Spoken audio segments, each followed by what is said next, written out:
ભક્તિ સમશીતોષ્ણ સુખ દુઃખદા આગળના પાયનો નિત્ય શાંતિથી સ્વભારત ભગવદ ગીતા શીખવાડશે સહન કરતા શું કરતા કોઈ પણ પરિસ્થિતિમાં વિચલિત થવું જોઈએ નહીં અને પાપ કરવાની વૃત્તિ અને પાપથી બેમાંથી શું થશે છુટકારો મળશે આનો બીજો ફાયદો ભગવદ ગીતામાં વાંચવાનો પાપ કરવાની વૃત્તિનો નાશ થશે ધીમે ધીમે અને પાપ જે તમે અગાઉ કર્યા હશે એનો પણ શું થશે નાશ થશે ત્રીજું આત્મવિશ્વાસ વધશે તમારો સેલ્ફ કોન્ફિડન્સ કારણ કે શંકાઓ ડાઉટ્સ ક્લિયર થશે શું થશે ડાઉટ્સ શંકાઓ જે આપણા હૃદયમાં ઘર કરી ગઈ છે એ બધી શું થશે ધીમે ધીમે દૂર થશે કારણ કે દિવ્ય જ્ઞાનનો સંચાર થશે એટલે ધીમે ધીમે આ બધી શંકાઓ શું થશે દૂર થશે અને ભક્તિમાં દ્રઢ નિશ્ચય થશે શું થશે ભક્તિમાં આપણી પ્રગતિ થવા દ્રઢ સંકલ્પ દ્રઢ નિશ્ચય થશે અને દિવ્ય ચક્ષુ પ્રાપ્ત થશે જ્ઞાનના દિવ્ય ચક્ષુ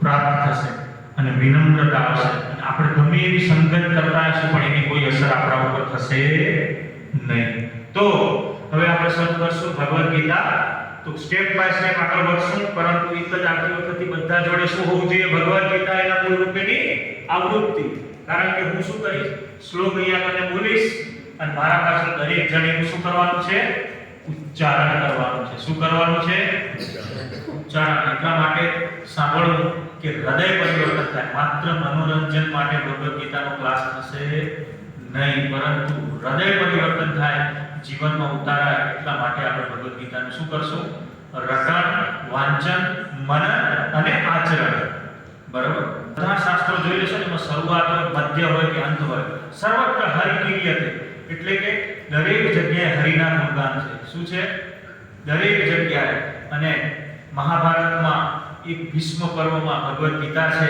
અને ભગવદ ગીતા એ અર્જુનને ભગવાન એવી પરિસ્થિતિમાંથી સંભળાય કે અર્જુનનો મોહ શું થઈ ગયો દૂર થઈ ગયો અને ભગવદ ગીતાના 9મા અધ્યાયનો 22મો શ્લોક આવે છે કયો છે 9.22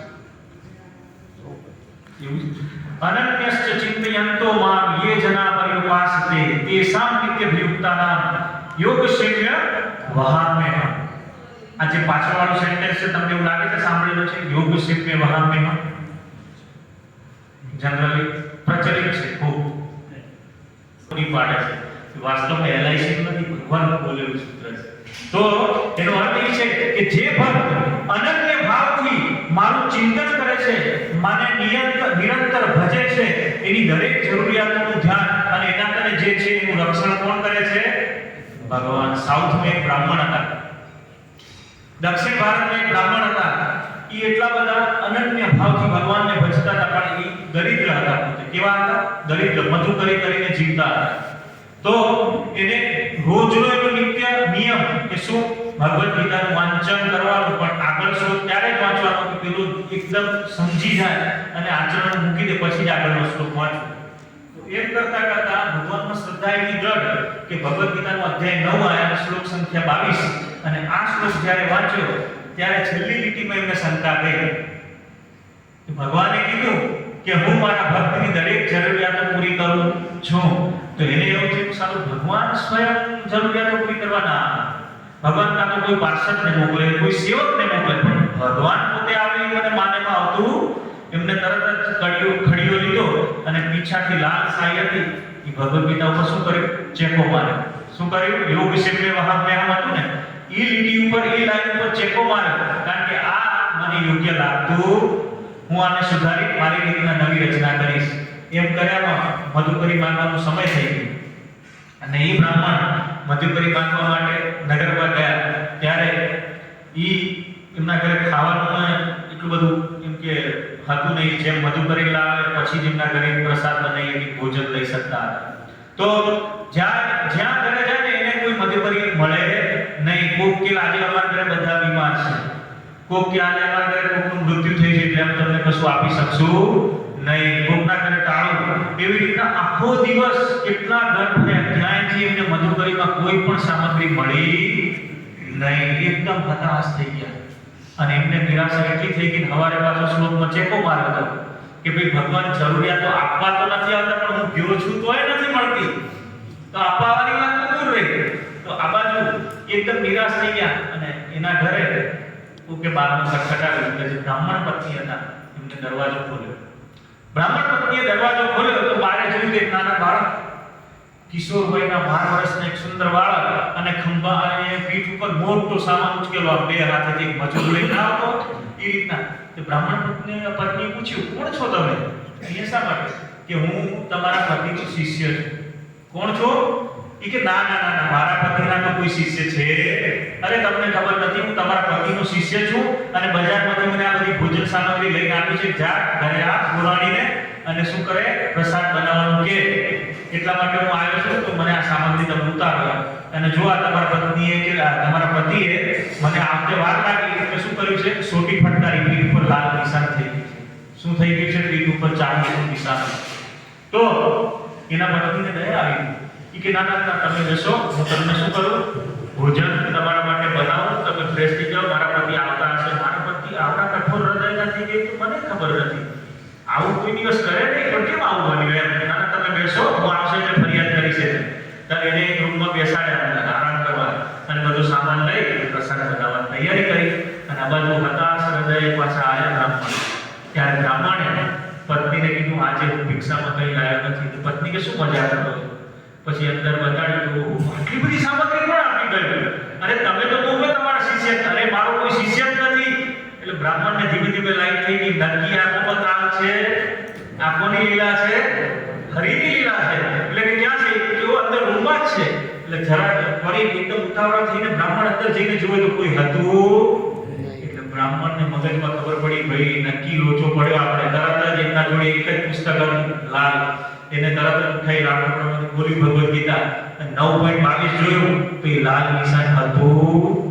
પાછી એની કમ્પ્લીટ સ્પષ્ટ દેખાય કે યોગ સેમ્ય વહા વ્યહાર, એટલે કે જે મારું અનન્ય ભાવથી ચિંતન કરે છે, જે મને નિત્ય ભજે છે, એ ભગવાન કે છે, ભગવાન એનું નિત્ય શું કરે છે, એની જરૂરિયાતો પૂરી કરે છે. આ છે ભગવદ ગીતાનો પાવર. ભગવદ ગીતાના એક શ્લોકમાં પણ આટલી શક્તિ રહેલી છે. ભગવાનનો એક એક શ્લોક દિવ્ય છે વાસ્તવમાં.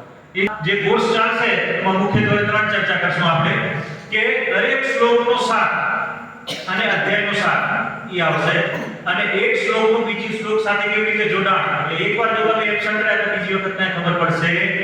લિંક ચાલશે. કેવી ચાલશે? લિંકથી ચાલશે. અને એક અધ્યાયનું બીજા અધ્યાય સાથે કેવી રીતે જોડાણ છે એ આપણે સમજશું. અને ભગવદ ગીતાના કુલ 3 વિભાગ આપણે ચર્ચા કરી કે વિભાગ 1 થી 6 શું છે? કર્મ અને જ્ઞાન યોગ. વિભાગ 7 થી 12 ભક્તિ યોગ, અને વિભાગ 13 થી 18 ઈ છે જ્ઞાન યોગ. બરોબર? તો ભક્તિ ભગવાને અહીંયા પણ વચ્ચે રાખ્યું છે. અને આમાં કેટલા શ્રોતા છે, કેટલા વક્તા આવશે? 2 શ્રોતા છે અને 2 વક્તા છે. બરોબર? એમાં કોણ કેટલા શ્લોક બોલે છે? તો ટોટલ ભગવદ ગીતામાં 745 શ્લોક આવશે. એમાં 620 ભગવાન કૃષ્ણ બોલે છે, અને 57 શ્લોક અર્જુન બોલશે, અને 67 શ્લોક સંજય બોલશે, અને માત્ર એક જ શ્લોક ધૃતરાષ્ટ્ર બોલશે. ધૃતરાષ્ટ્ર ખાલી સેલ માને છે, પછી ક્યાંય આવતા નથી. પરંતુ 2 શ્રોતા એમાં છે એક ધૃતરાષ્ટ્ર અને એક છે અર્જુન, અને 2 વક્તા એટલે કે એક છે સંજય અને એક ભગવાન કૃષ્ણ. બરોબર? અધ્યાય 1 કુરુક્ષેત્રની સૈન્ય નિરીક્ષણ. આમાં જે અર્જુન છે ને એ વધારે પડતા શ્લોક તો અધ્યાય 11 માં બોલશે. જ્યારે ભગવાન વિશ્વરૂપનું દર્શન કરાવશે ત્યારે ભગવાનની સ્તુતિમાં બોલશે શ્લોક. બાકીના બધા પ્રશ્નો પૂછશે ભગવાનને, ત્યારે આવે છે. બરોબર? અને સંજય ત્યારે બોલશે કે જ્યારે ભગવાન અથવા અર્જુન બેમાંથી કોઈ ના બોલે તો સંજય ફેસ રીડિંગ કરીને બોલશે કે હવે શું થશે, હવે શું પરિસ્થિતિ છે. એ કોણ બોલશે? સંજય બોલશે. અને ધૃતરાષ્ટ્ર મહારાજને કોમેન્ટ્રી સંભળાવશે, લાઈવ કોમેન્ટ્રી. બરોબર? તો અધ્યાય 1 નું સાર જનરલી હું તમને જણાવું. આપણે પહેલા કીધું કે ભગવદ ગીતાના પ્રારંભનો અધ્યાય એ શેષ ગ્રંથની ભૂમિકા જેવો છે. એટલે મેં ના કીધું કોઈ ડ્રામા થતો હોય એના પાછળ બેક સ્ટેજની તૈયારી, એટલે કે અધ્યાય 1. ભગવદ ગીતાને આ ધરાતલ પર લાવવાની તૈયારી એટલે અધ્યાય 1. બરોબર? તો અધ્યાય 1 કુરુક્ષેત્રની યુદ્ધ ભૂમિ પર સૈન્ય નિરીક્ષણ. આના 2 વિભાગ આવશે. 2 વિભાગ પાડ્યા છે આપણે. જેમ દરેક અધ્યાય અલગ આવશે એમ એક અધ્યાયમાં પણ વિષયો પણ બદલાશે. તો એક પહેલા અધ્યાયમાં 2 વિભાગ આવશે. એમાં પહેલો વિષય આવશે કે શ્લોક સંખ્યા 1 થી 27 કે સૈન્યનું નિરીક્ષણ થવાનું. શું થવાનું? મોટા ભાગે મહાભારતની કથાઓ લેશું આપણે.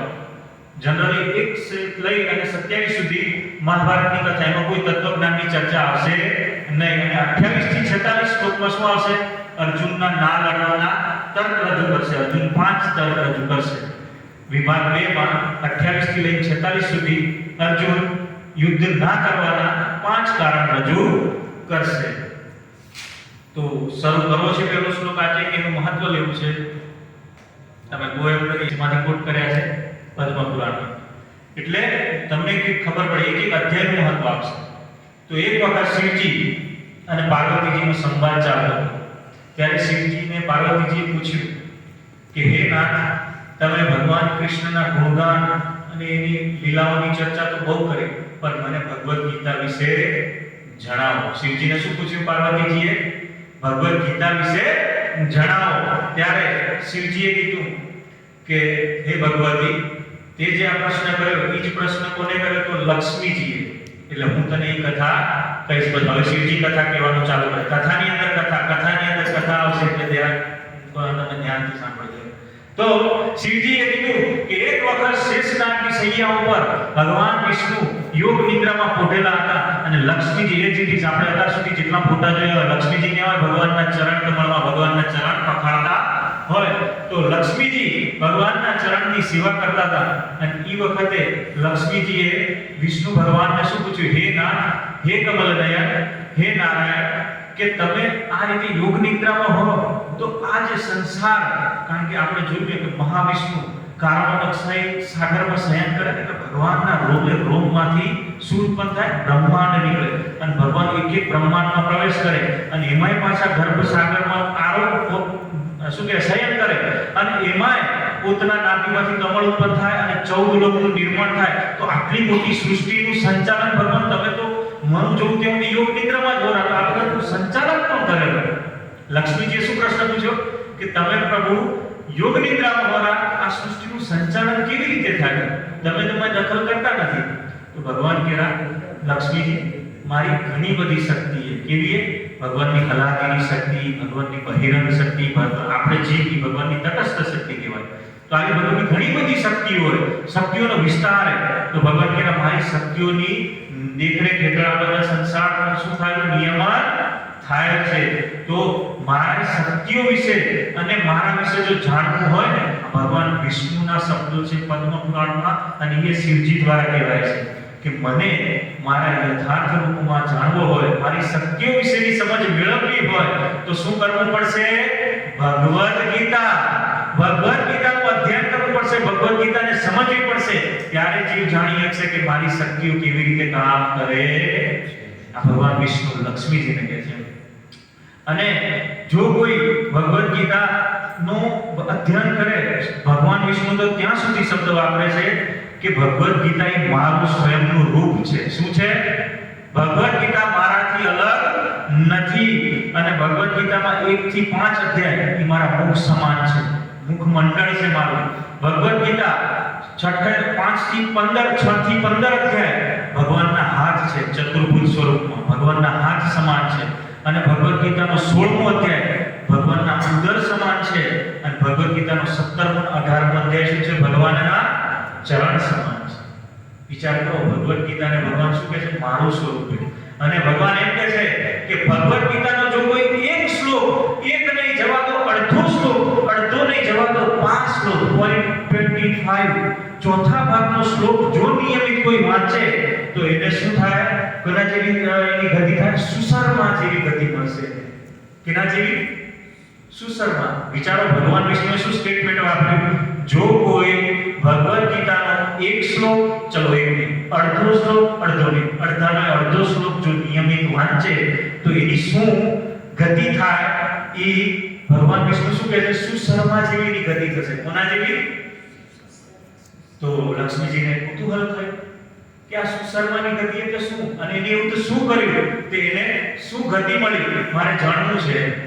તઈ ભગવાન વિષ્ણુ કહેવાનું ચાલુ કરેલા કથા કે સુશર્મા નામનો એક બ્રાહ્મણ હતો. શું હતું?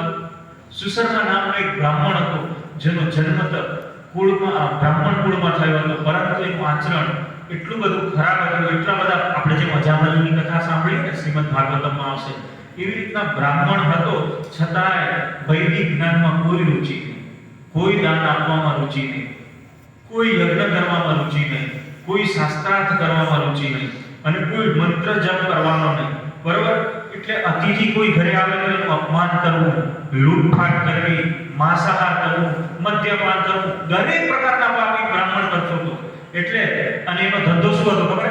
કે જે ઔષધિના પાંદડા હોય, કોઈ ફળ હોય, આ બધું પાડે અને શું કરે? વેચીને બજારમાં પૈસા, અને જુગારમાં વેચી નાખે, મદ્યપાન કરે, માંસાહાર કરે, આટલું બધું પાપાચાર કરતો.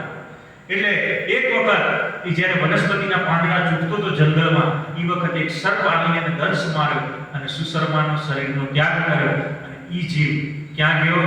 સંયમની પૂરી યમલોક. અને યમરાજે એની ફાઇલ ચિત્રકેતુ દ્વારા ઉગાડી ત્યારે જોયું કે ભાઈ એક પણ પુણ્ય કાર્ય છે નહીં. એટલે સીધું શું કર્યું? નરક. 28 પ્રકારના નરક શ્રીમદ ભાગવતમાં આવે છે. વિવિધ પ્રકારના યાતનાઓ ભોગવ્યા, વિવિધ પ્રકારના નરકોમાં એને સજા મળી, અને પછી એને ક્યાં જન્મ મળ્યો? બળદનો. પણ એના કર્મ એટલા ખરાબ હતા કે બળદનો જન્મ મળ્યો, પણ કેના ઘરે? અપંગ ખેડૂતના ઘરે બળદનો જન્મ થયો. એટલે હવે ખેડૂત અપંગ હતો, એનાથી તો કોઈ વજન ખાણાય નહીં કે કોઈ વસ્તુ જાય, એટલે બધી જ વસ્તુ શું કરતો? બળદ ઉપર. એટલો બધો ભાર એને ખેંચાવડાવતો કે બળદ, વિચાર કરો, એનો પાપનું ફળ હજી ચાલુ છે. આપણે અમુક વખત ના આ બિચારા સાથે કેમ આવું થયું? તમે 6 સેશનમાં સમજ્યા જશો કર્મનો નિયમ. તો એમાં બળદ બનીને પણ એને એટલું બધું ભાર ખાવો પડતો, એને ખાવાનું પૂરતું ન મળતું, કારણ કે અપંગ ખેડૂત હતો, એના ઘરે કોઈ બહુ જાવ જવાની હતી. 7 વર્ષ સુધી એને આવું બધા વૈતો કર્યું, અને છેલ્લે એકદમ ફૂલ વજન મૂકી દીધો કે ખાધા પીધા વગર 10 દિવસથી એવું ને હતું. એટલે શું કર્યું? પ્રાણ છોડવા પડી ગયો રસ્તામાં. તો ઈ ગ્રામજનો ભેગા થયા, જે ખેડૂત હતો જે ગ્રામનો, ઈ ગ્રામજનો ભેગા થયા, ઈ બધાને બળદ ઉપર દયા આવી. શું આવી? બળદ ઉપર દયા આવી કે આ બિચારો બળદ કેટલું 7 વર્ષ સુધી સખત મહેનત કરી અને આ મરી જાય. એ વખતે વૈદિક સંસ્કૃતિ હતી. આ કથા કોઈ ફેરી ટેલ્સ નથી, વિષ્ણુ ભગવાન કહી રહ્યા છે કે ઈ બળદ, વૈદિક સંસ્કૃતિના લોકો શું વિચારે કે આ બળદ બિચારો આટલું વૈદ્ય કરીને શરીર છોડે છે, હવે એ જીવ ક્યાં જશે? તો એ જીવના કલ્યાણ માટે બધાને દયા આવી. એટલે બધાએ શું કર્યું કે મેં આટલું પુણ્ય કાર્ય કર્યું છે, એ પુણ્ય કોને મળે? આ બળદ. બધા પોતપોતનું પુણ્ય આપવા માંડ્યા બળદને. શું કરવા માંડ્યા?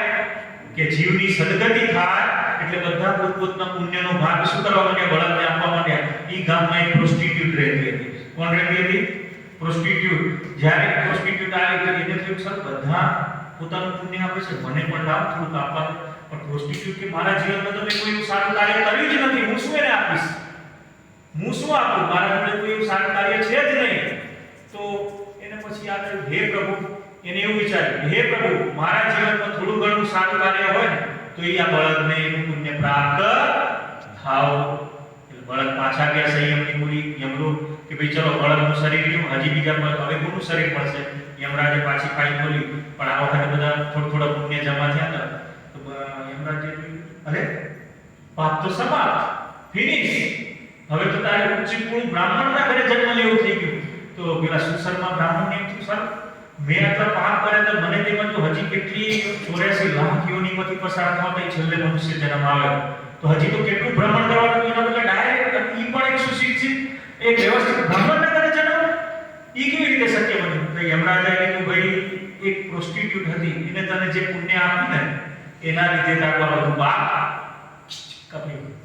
બીજા કોઈનું પુણ્ય કામ નથી લાગ્યું, પણ ઈ જે પ્રોસ્ટિટ્યુટ હતી ગણિકા, એનું પુણ્ય તને કામ લાગ્યું.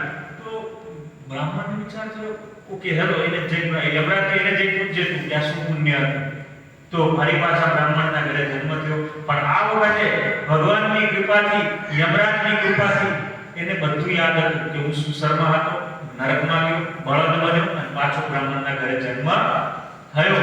અને એ વખતે એ બ્રાહ્મણ બની અને થોડા કિશોર વયના થયા ત્યારે એ જ ગામમાં શોધવા ગયા કે ભાઈ પેલી ગણિકાનું ઘર કયું છે જેને મને આ પુણ્ય આપ્યું, મને આ પાપમાંથી ઉગાર્યો. ત્યારે એ ગણિકા પાસે જાય છે કે તે તારા પુણ્યના પ્રતાપે હું નરકની યાતનાઓ બીજા શરીર લેવાના હતા છતાંય છોડી ડાયરેક્ટ મનુષ્ય શરીરને, એમાં પણ ઉચ્ચ કુળના બ્રાહ્મણના ઘરે જન્મ મળી ગયો. તો તારું એવું પુણ્ય કર્યું હતું અને તારો આભાર. તો ગણિકા વિચારવા માંડી, સર મેં મારા જીવનમાં કંઈ કર્યું જ નથી, તને મેં કઈ પુણ્ય કીધું હશે? વિચાર કર્યો એમ શું હશે આ?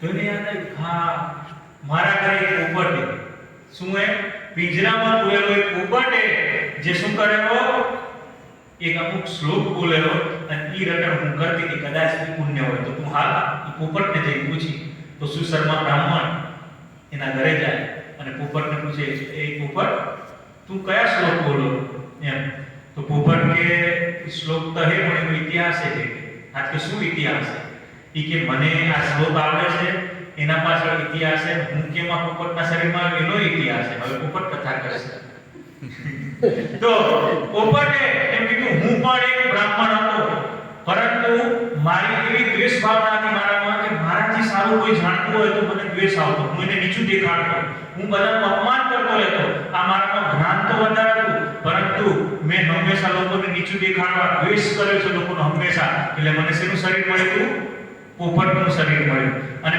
પોપટના શરીરમાં જઈને હું જન્મ્યો તો એ માળામાંથી નીચે ગરમ રેતીમાં પડી ગયો અને મારા માતા પિતા મરી ગયા એટલે મારી દીકરી કરવા વાળો કોઈ નહોતું પણ સદનસીબે એક ઋષિ મુનિની ટોળકી ત્યાંથી જતી હતી એને મારું શું કર્યું ઉઠાઈ લીધું મને ગુરુકુળમાં જઈને મૂક્યું જે ઋષિ મુનિઓ જે ગુરુકુળમાં વાસ કરતા હતા ત્યાં જઈને પોપટના બચ્ચાને મૂક્યું પણ ત્યાં નિત્યક્રમ ગુરુકુળના વિદ્યાર્થીઓ શું કરે ધર્મક્ષેત્રે કુરુક્ષેત્રે સમવેદાયુત્સવઃ મામના પાંડવશ્ચૈવ કિંકુર્વતા સંજય માત્ર ને માત્ર ભગવદ ગીતાનો અધ્યાય એક રોજ રટણ કરતા શું કરતા હતા ઈ વિદ્યાર્થીઓ અંડર ટ્રેનિંગ ભગવદ ગીતા શીખતા હતા એટલે રોજ શું કરે ભગવદ ગીતાનું ઉચ્ચારણ કરે એટલે પોપટને ટેવ પડી ગઈ રોજ ભણવાનું એટલે પોપટે ચાલુ કરી દીધું ધર્મક્ષેત્રે કુરુક્ષેત્ર 46 શ્લોક શું થઈ ગયા પોપટને યાદ થઈ ગયા અને પછી સમય જતા એક ચોર ત્યાં પોપટને શું કરી લે ચોરી કરી લે અને સમય જતા મિલન કેવી રીતના થયું ગણિકા કને જઈ અને પોપટને શું કરે વેચી નાખ્યો અને ગણિકાના તે પોપટને તો હવે શું થઈ ગઈ હતી ટેવ પડી ગઈ હતી એટલે રોજ અધ્યાય 1 ના શ્લોકોનું રટણ થાય અને ગણિકાએ સાંભળી અને શું કર્યું એ શ્લોકો રટણ કરવાનું ચાલુ કર્યું અને ગણિકાને એ જે શ્લોક વાંચ્યા હતા એ સાંભળ્યા તો એનું જ જે પુણ્ય હતું એ કોને આપ્યું સુશર્માને અને વિચાર કરો સુશર્મા નરકની યાતનામાંથી બીજા શરીર ધારણ કરવાની યાતનામાંથી બચીને સીધો ક્યાં આવી ગયો એટલા માટે જ ભગવદ ગીતાનો એક શ્લોક આવશે નેહા વિક્રમનાશોસ્તિ પ્રત્યવાયો ન વિદ્યતે સ્વલ્પસ્ય ત્રાયતો મહતો ભયા થોડું ઘણું ધર્મનું કાર્ય અને એમાંય આ ભગવદ ગીતા તો આપણે ભગવદ ગીતાને વાંચશું ઉચ્ચારણ કરશું અને એને મનન કરશું તો એ લાગે ઓર્ડિનરી નથી આ સાંભળી અને પછી જ્યારે જે સુશર્મા બ્રાહ્મણ પોપટ અને ગણિકા ત્રણે ત્રણ રોજ ભગવદ ગીતાના પહેલા તેનું વાંચન કરવા લાગ્યા અને ત્રણેય શરીરનો ત્યાગ કર્યા પછી ક્યાં ગયા ભગવાન વિષ્ણુએ કીધું વૈકુંઠ ક્યાં ગયા વૈકુંઠ એટલે જ્યારે શિવજી આ પાર્વતીજીને કીધું તો પાર્વતીજીને શું થયું ગુસ્સા વધી ગયો તો શિવજી કે હજી શાંતિ રાખ આ તો પહેલા અધ્યાય 18 અધ્યાય આવે એટલે હું જેમ અધ્યાય આગળ બીજો આવશે વળી પાછી બીજાની આપણે અહીંયા કથા કરશું તો સમય થોડો વધારે લઈ ગયો માફ કરશો પણ આજનો કહેવાનો સાર એ હતો કે ભગવદ ગીતાને તમને મહત્વ સ્થાપિત કરવું હતું ભગવદ ગીતાના 5 વિષયો તમે સમજ્યા એવી આશા મેં રાખી અને તમારે ખરેખર સમજવા જોઈએ જીવ ઈશ્વર કાળ પ્રકૃતિ અને કર્મ બરોબર અને ભગવદ ગીતાનું મહત્વ આપણે જાણ્યું વેદવ્યાસજી મોટા વૈજ્ઞાનિકોનો શું અભિપ્રાય છે એ આપણે જાણ્યું અને ભગવદ ગીતાનું પુરાણોમાંથી શું મહત્વ છે એ વાંચવાનું અને આપણા જીવનમાં ઉતારવામાંથી શું લાભ થશે એ આપણે જોયા તો આવતી વખતના સેશનથી રિયલમાં જ્ઞાનના સમુદ્રમાં ડૂબકી લગાવવા અમૃતરૂપી સાગરમાં બધા ચોખ્ખું હૃદય શરણાગતિનો ભાવ અને સાંભળવા માટે કાન અને મન એકાગ્ર ચિત્તે લઈને અહીંયા હાજર થઈશું હરે કૃષ્ણ કૃષ્ણ કૃષ્ણ હરે હરે હરે રામ રામ રામ હરે ગ્રંથરાજ શ્રીમદ ભગવદ ગીતા કી જય।